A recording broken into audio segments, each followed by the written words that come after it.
We, for years, Patty, have loved going winter camping. Oh, yes. Fun. But the question is, are we still going to be able to go winter camping? And we're going to find out in this episode of Travels with Delaney, the podcast.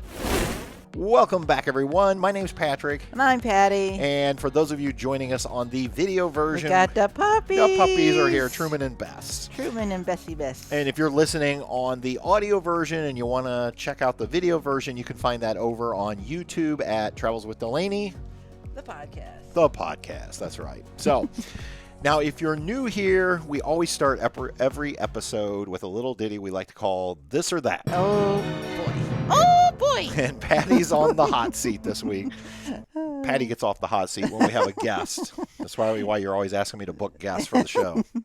But we are actually planning a trip to the Smoky Mountains in 2024. Yes, we are. And I thought this week's This or That would incorporate the Smoky Mountains. Okay. So, Patty, when we get to the Smokies, would you rather go do a moonshine sampling or ride one of the mountain roller coasters? I'm going with the mountain roller coaster. Wow, that was quick.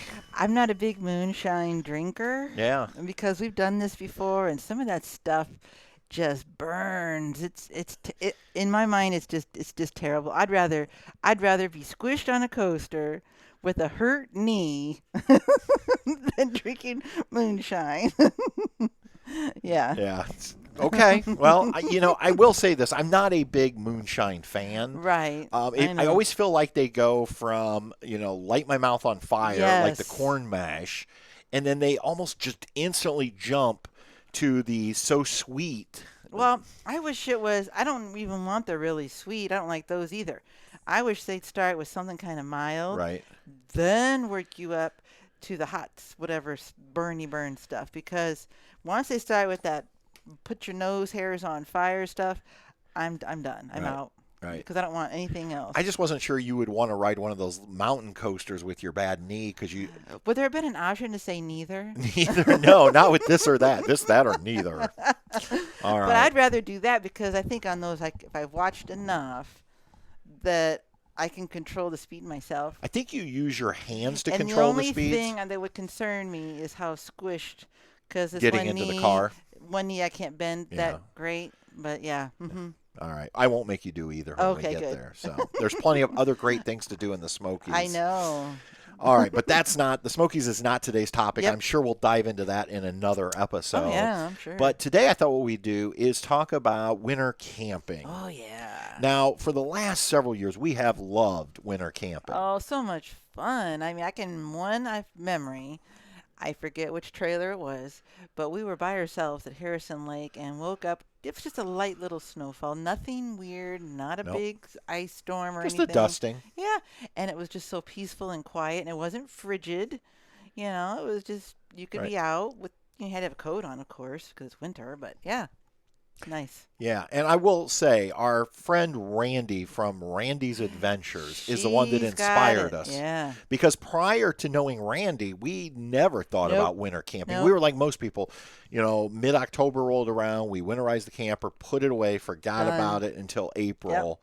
Yep. And Randy was kind of the one, we were watching one of her videos and saw her literally shoveling her way to the fire pit. Yeah, I know. And then building a fire. Yes. And I remember, I think our first thought was, she's nuts. She's nuts, yeah. And then the more we watched, the more we were intrigued. We're like, no, that looks like fun. Yeah. And so I think in 2018 was the first time we went winter camping with our Tab 400. Yeah.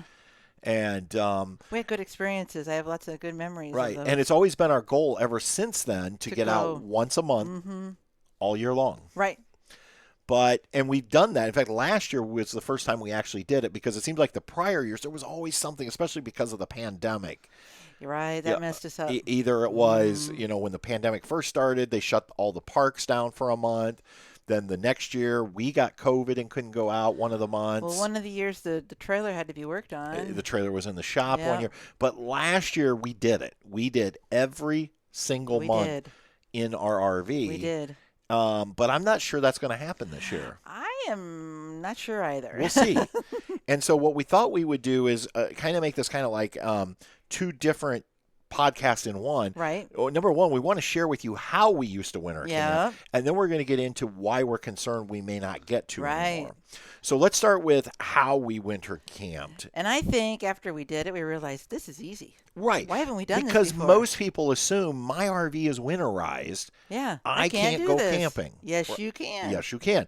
Or you may think, I live in the north and there's no RV parks open. Actually, there are. There are. And what we have found is there are both some commercial parks that stay open year-round, especially near major highways, like the KOA right over here in Angola is open year-round. It sure is. They get a lot of people traveling up and down Interstate 69 who will jump off and use this as a place for an overnight. State parks, many states, their state parks, not all, but Indiana keeps campgrounds open. Ohio keeps a lot of theirs open. Now, understand, most of them are not going to have running water. Well, yes, no water. But you can get a site with electricity. Right. And so that's not an issue. And even the winterization, you have a couple options. Now, there have been some years where I have actually just quickly de-winterized, which really is simple as running some fresh water through your lines to get the pink out.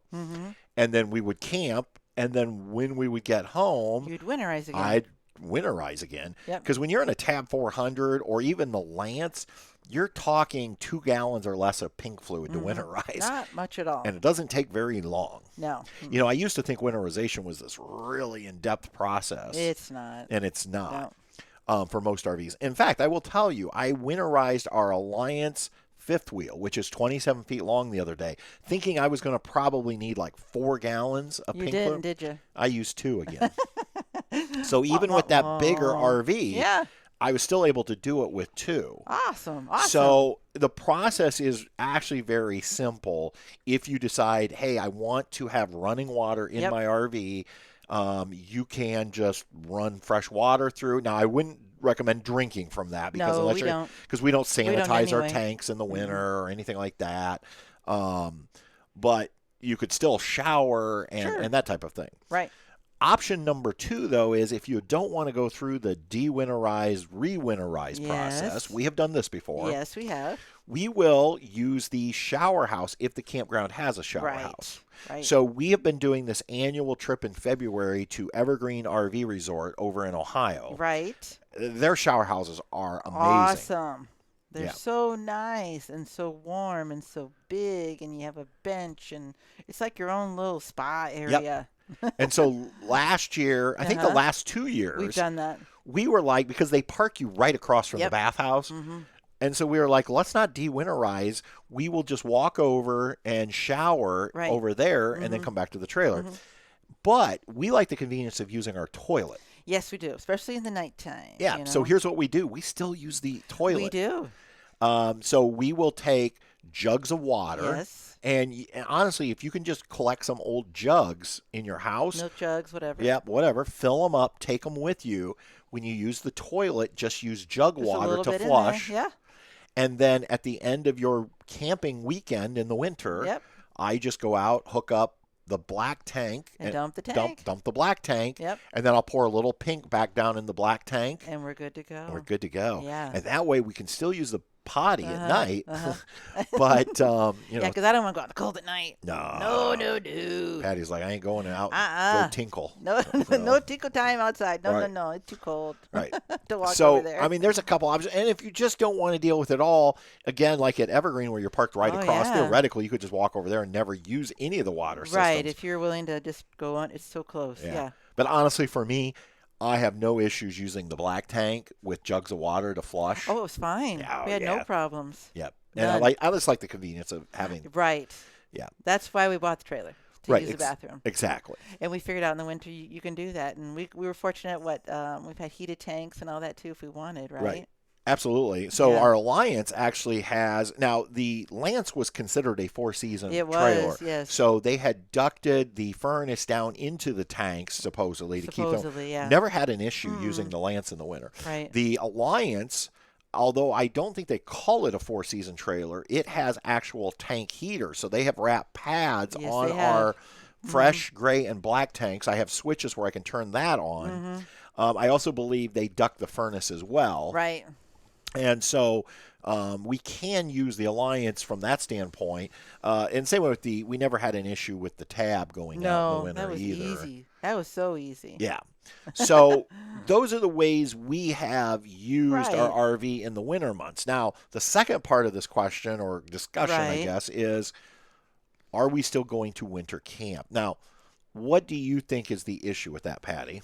I don't think it's the tanks or the water or the emptying the tanks, any of that issue.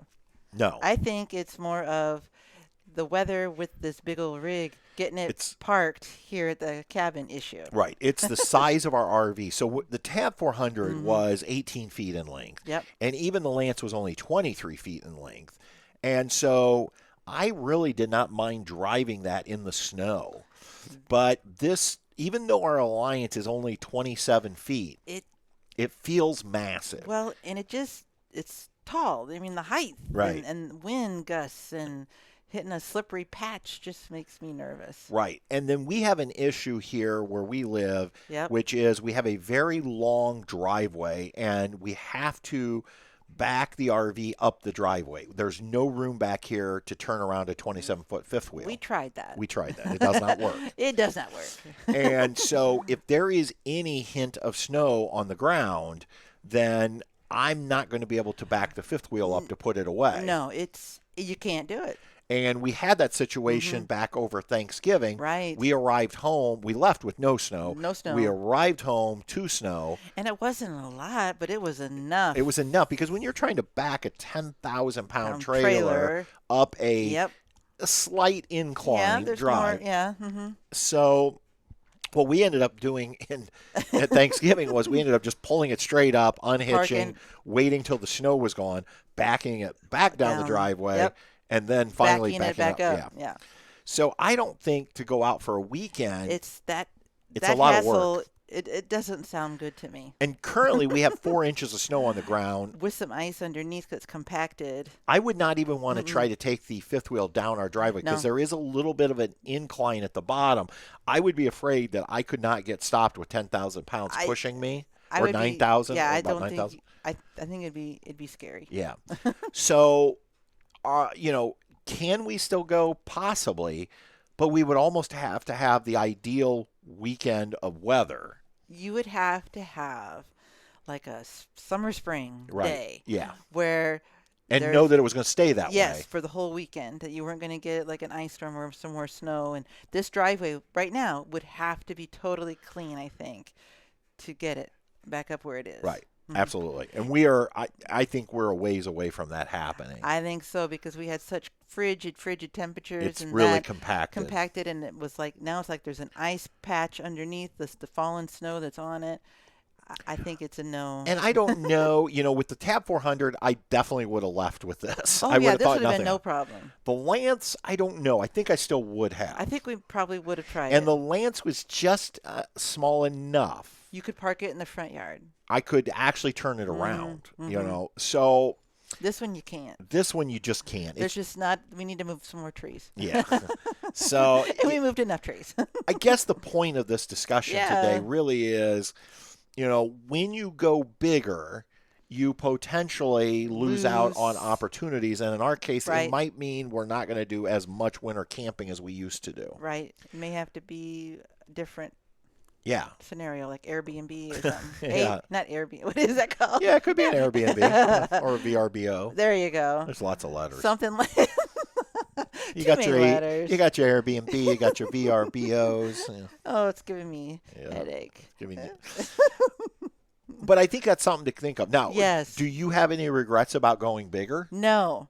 But this didn't even occur to me. No, it didn't me either. I was just one of those people like, we just go out when it's snowing or when there's ice. We don't care. Woo, easy. But then it's like we came home from Thanksgiving. And it was like, what? It was like a whole new dimension that we hadn't considered. No. And I don't know, maybe, here's the thing, even if we had a flat drive and we could pull in and turn around, I still don't know if I would take this big rig out with. I think taking it on the road. Yeah. it truly just makes me. I think it's 'cause I'm just getting older. It makes me really nervous. So. I would say so. I think I have noticed that too with myself. That the older I get just a tad more nervous with things. And I will be honest, when I hit the AC on that gas station roof this summer, that has really shaken my confidence. No, it has. Yes, it has. You know, prior to that, there was nothing I thought I couldn't do with an that RV. RV, yeah. Yeah, I mean, I had 100% confidence in myself. Did you think you could race it? I honestly probably thought I could race with an RV. You could hook it up and get on NASCAR and just go like crazy? I think so. Okay. I think you could have. That would have been fun. You could have called me the Jimmy Johnson of the RV world. Ooh. But when we pulled into that gas station and pulled away, and I ripped the AC apart. Oh, that was I can still hear it. Yeah. I mean, I now am so leery of everything. Overpasses and everything with that. And so I think even though that has nothing to do with winter camping, I think it affects it affects your mentality of confidence. Your confidence level I do this? And how immortal am I, that type of thing. Because, when we travel, we're very cautious. We watch weather. We do, everything we possibly can. But my goodness, there's always, as we've learned, little hiccups. And we don't want any more Which hiccups. now begs the question, do we need to own 2 RVs? Oh, no. That would lead to what Angie's thinking about, meaning from Happy Acres. Angie, our friend from Happy Acres, thinks we ought to buy a Class B so we can go van lifing with them. Yeah. Which is a great idea. Sounds awesome. Until we look at our finances and our accountant says that ain't going to happen. We need to win the lottery. Yeah, I think we would definitely need to win the lottery to do that. So anyway, we still love winter camping. I still love the idea. I still enjoy it. I have great memories. Right. I kind of, I might miss it a little bit, but we'll figure other things. It's just one of those things that I guess the reason I wanted to talk about this, Patty, and share it with every one of you listening is, when you progress from bigger to smaller and smaller to bigger. Yeah, there's always going to be gives and takes, and sometimes they may not even cross your mind until you come upon it. Yeah. And I would say the same thing is true. Like if you had always been in a large RV and then you go small, there's things that will probably change for you. Well, and I think it goes back to what our good friend Jim says, is you don't know what you don't know. You don't know what you don't know. Well, let us know in the comments, do you even winter camp? Yeah, has it crossed your mind at all? Have you done it? And would you try taking out a 27-foot fifth wheel in the snow, or would you say, wise move, Patrick, keep it at home? All right. Well, thank you so much for taking time to join us this week. And until next time, everybody, we'll see you. On down the road.